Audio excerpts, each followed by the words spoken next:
უძრავი ქონების ბაზარი წელს აქტიური ზრდას აჩვენებს. ბოლო მონაცემებით თბილისში წლის პირველ ნახევარში 22,402 ბინის გასხვისება აღირიცხა, რაც წლიურად თითქმის 19%-ით გაზრდილი მაჩვენებელია.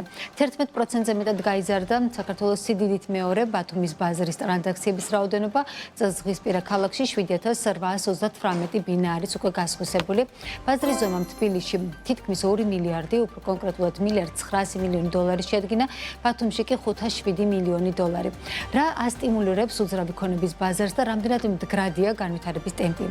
ამ თემაზე ვსაუბრობთ საქმის კურსში. ნინო აფსნაძე, საქართველოს უძრავი ქონების სააგენტოს დამფუძნებელი, გვერდდება პირდაპირ ეთერში. ნინო, მოგესალმები. თქვენ ძალიან ბევრ პროექტს უყურებთ, ბაზარს, ფაქტობრივად ბაზრის პულსზე გიდევთ ხელი. თქვენი შეფასებაც მაინტერესებს, რა გახდა ასეთი მკვეთრი ზრდის მასტიმულირებელი, რა ტენდენციებს ვუყურებთ დღეს უძრავი ქონების ბაზარზე? საქართველოში პირველ რიგში აღნიშნავ იმას, რომ დაახლოებით 12-მდე დეველოპერულ პროექტს ვყიდით და ვუკეთებთ მენეჯმენტს, გრია ამითი არის დაკავებული და ასევე აქტიურად ვართ საკონსულტაციო მიმართულებითაც ჩართული, ამიტომ ძალიან ბევრ დეველოპერთან ვიკვეთებით და ვიცით შიდა სამზარეულო, ესე ვთქვათ, იმ პროექტების, რომლებიც ბაზარზე არის და იმ პროექტების, რომლებიც ასევე იგეგმება და რა მასშტაბის პროექტები ემზადება ასევე ბაზარზე გამოსასვლელად. შესაბამისად, საკმაოდ დიდ ინფორმაციას ვღებულობთ ყოველდღიურად და ნამდვილად სწორად აღნიშნეთ, პულსზე გვიჭირავს ხელი. ეს ბაზარი, ესე ვთქვათ, დინამიურად იზრდება ბოლო რამდენიმე წელია, ამას თვალსაჩინო ვაკვირდებით და ტენდენციებს რომ შევხედოთ, თვიდან თვემდე ზრდა არის, მუდმივად ზრდა არის და ესეთი ვიზუალიზაცია რო გავუკეთოთ ამ ზრდის ტემპს, მცირედი დაწევა აქვს ხოლმე იანვარ-თებერვალი და ცხელი ზაფხული, საიდან 2 თვის განმავლობაში. სხვა პერიოდში სულ აღმავალი დინამიკაა და ამას განაპირობებს ის ფაქტორი, რომ საინვესტიციო ძალიან მიმზიდველი არის ეს სექტორი. თუ შევხედათ თუნდაც იგივე ბიზნეს დაკრედიტების კუთხითაც უძრავი ქონების სექტორი არის წამყვანი, ესე ვთქვათ, ბანკის პორტფელებში და წელს მნიშვნელოვნად გაიზარდა დეველოპერული პროექტების დაფინანსების ნაწილი, ასევე იპოთეკური სესხების გაცემის ნაწილი, რაოდენობრივად დაახლოებით 18%-ით არის იპოთეკური სესხების გაზრდილი.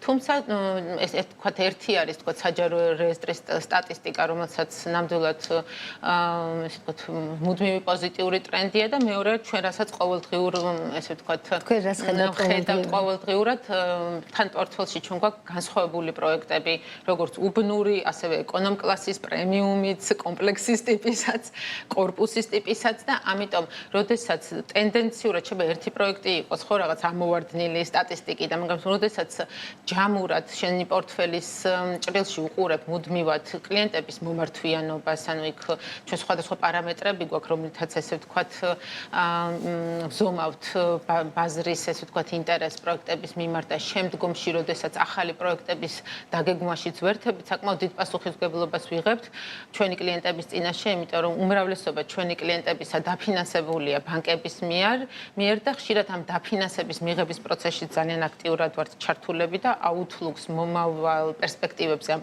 კონკრეტული პროექტის მიმართ ვაკეთებთ და ფაქტიურად შეიძლება ითქვას, რომ მუდმივი უწყვეტი ზრდის ტენდენციები აქვს ჩვენს პორტფელში არსებულ პროექტებს. აქტიურად ვეძებთ ახალ პროექტებს, ასევე დაკვეთები გვაქვს ძალიან შთაბეჭდავი მაგ მიმართულებითაც. ანუ აქტივობა არის როგორც მიწოდების ნაწილში, ასევე რეალიზაციის ნაწილში.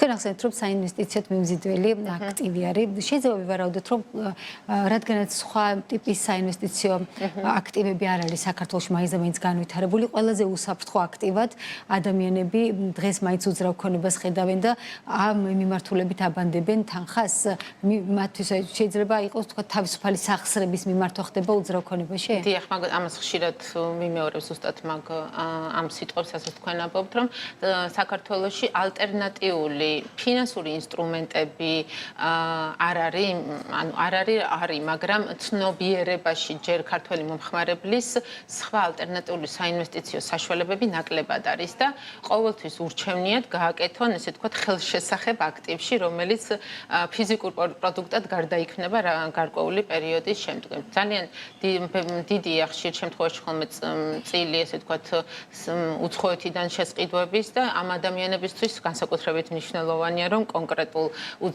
ობიექტში გააკეთონ ინვესტირება.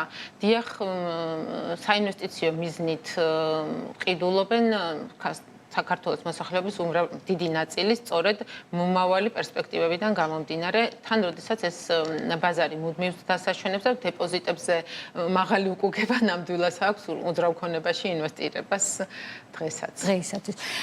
მინდა შევხედოთ საინვესტიციო ნაწილში უკვე მსხვილი ინვესტორების კუთხითაც რამდენად არის საქართველოს ბაზარზე, ვთქვათ, უცხოელი ინვესტორების დაინტერესება, რომ კონკრეტულ პროექტებში მომართონ საკუთარი სახსრები, ასე ვთქვათ. ძალიან დიდი არის დაინტერესება. ჩვენ გვყავს კონკრეტული ინვესტორთა ჯგუფი, მაგალითად, რომელიც ასე ვთქვათ, პროექტები გადის რაღაც ეტაპებს და ფასის ზრდის დინამიკაც ფინანსური მოდელის მიხედვით პროექტის განვითარების პარალელურად არის დაგეგმილი. ამიტომ გვყავს ინვესტორები, რომლებიც ხშირ შემთხვევაში გამოხატავენ ინტერესს საწყის ეტაპზე ინვესტირების, როდესაც ფასი ყველაზე მომხიბვლელი არის, ესე ვთქვათ, პრესეილების ეტაპზე და გვყავს კლიენტებს 50 ბინა, 30 ბინა ესეთი პაკეტებადაც ყიდულობენ უძრავ ქონებას, იმიტომ რომ კონკრეტული განმადების პირობებიდან გამომდინარე შეიძლება ძალიან მოკლე დროში 25-30%-იანი უკუგება მიიღონ, როდესაც ხშირ შემთხვევაში 7-8%-იანი უკუგებაც ძალიან რთული მოსაპოვებელია რიგ ბიზნესებში. ამიტომ საინვესტიციო ჯგუფები ხშირად გვხვდებიან, ესე ვთქვათ, პრესეილის ეტაპებზე. და ეხლა ჩვენ მაგალითად ერთ-ერთი ახალი პროექტი ჩავუშვით გაზაფხულზე და 150 ბინა გაიყიდა ძალიან მალე, მოკლედ 2 თვე, 3 თვეში. აქედან 50% იყო სწორედ აი ესეთი ტიპის ტრანზაქციები. საინტერესო ტენდენცია არის. როგორ ხედავთ მომავალსაც? ეს რამდენად მდგრადი შეიძლება იყოს ეს ბაზარი და რა ტიპის რისკებს ხედავთ აი თქვენი გამოცდილებით, რა ტიპის რისკები იკვეთება ამ ეტაპით? ყველაზე მნიშვნელოვანი არის დეველოპერულ კომპანიაში ფინანსური მენეჯმენტის კულტურა. ანუ ეს ამას გაუსმენდი ყველაზე მნიშვნელოვანი ხაზ დაგეგმვის ეტაპი არის გადამწყვეტი ნებისმიერი ბიზნესისთვის, მათ შორის დეველოპერული ბიზნესისთვის. რამდენად სწორად აქვს გააზრებული პროექტი, რამდენად სწორად აქვს შეფასებული ფასი და სამშენებლო ღირებულება, რომელიც უნდა მიუყენონ, ესე ვთქვათ, პროექტს და თან სამომავლო ხარჯების ზრდაც გათვალისწინებული უნდა ქონდეთ. ჩვენ ძალიან შერჩევითად ვეკიდებით პროექტებს, რომლებსაც ჩვენ პორტფელში ვიმატებთ, ვინაიდან ჩვენ პირადად ვხდებით პასუხისმგებელი, გვაქვს ეს პასუხისმგებლობის მაღალი განცდა, ამიტომ ძალიან მნიშვნელოვანია დავიმატოთ ისეთი პროექტები და ისეთ პროექტების გაყიდვა შეუწყოთ ხელი, რომლებიც თავის დანაპირებებს შეასრულებენ. ამიტომ ერთი მხრივ ბანკები საკმაოდ ბევრი კრიტერიუმის შეფასების შედეგად იღებენ გადაწყვეტილებას დაფინანსებასთან დაკავშირებით, ჩვენს ჩართულები ვართ ამ პროცესში და ჩვენ შეხედულებას ვაფიქსირებთ პირობითად, როდესაც მოდის კლიენტი და ამბობს, რომ ამ პროექტის საშუალო ფასი უნდა იყოს $2,800 და ჩვენ არ გვჯერა, რომ პირობითად 2,300-ზე მეტი შეიძლება დაჯდეს, იმ სიტუაციაში აღარ მივყვებით ამ პროექტს, იმიტომ რომ მოგება, შემოსავლები დათვლილია კარგად დათვლილი ფინანსურად გამართული პროექტი არის მნიშვნელოვანი იმისთვის, რომ ამ ბაზარზე მდგრადობა იყოს შემოსავლები. ერთ-ერთი რისკი, რაზედაც აი ბოლო პერიოდში აქტიურად არის ხოლმე მუდმივად საუბარი, ეს არის შიდა განმადებების თემა, რომელიც ძალიან, ვთქვათ, ლომის წილს იკავებს ამ გაყიდვებში.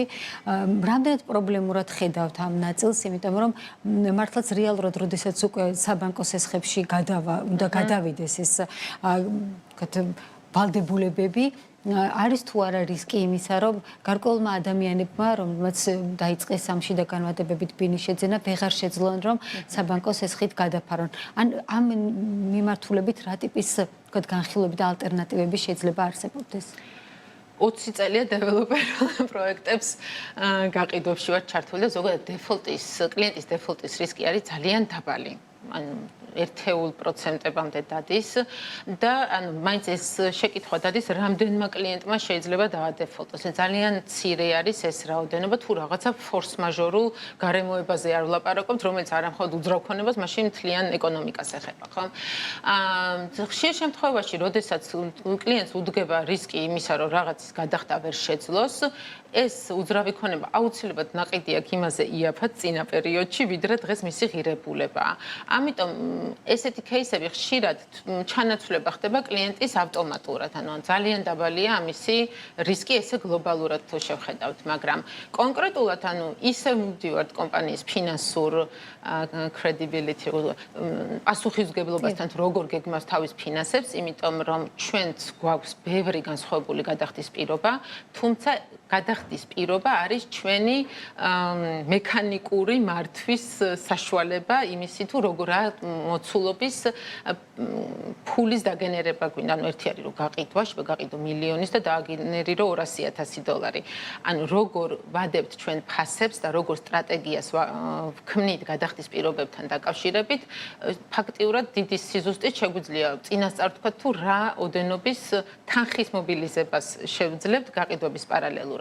ამიტომ, როდესაც კომპანია არ არის ბანკის მიერ დაფინანსებული, იქ უფრო მნიშვნელოვანია, რომ ფინანსური კულტურა იყოს მაღალი დონის, რომ შეძლოს დეველოპერმა აუცილებლად მოახერხოს სამშენებლო პროცესების უწყვეტი მართვა, როდესაც ბანკით არის დაფინანსებული, იქ ხშირ შემთხვევაში დეველოპერი ცდილობს მაღალი საშუალო ფასის აწევას, ანუ უფრო მაღალი ფასად გაყიდვას და ბანკის სესხს იყენებს როგორც რესურსს. ამიტომ ყველაფერი დადის სწორ მენეჯმენტამდე, საბოლოო ჯამში ჩვენთვის, ჩვენი გადასახედიდან ყოველ შემთხვევაში. ალბათ ეს არის სრულ ჭეშმარიტებაც.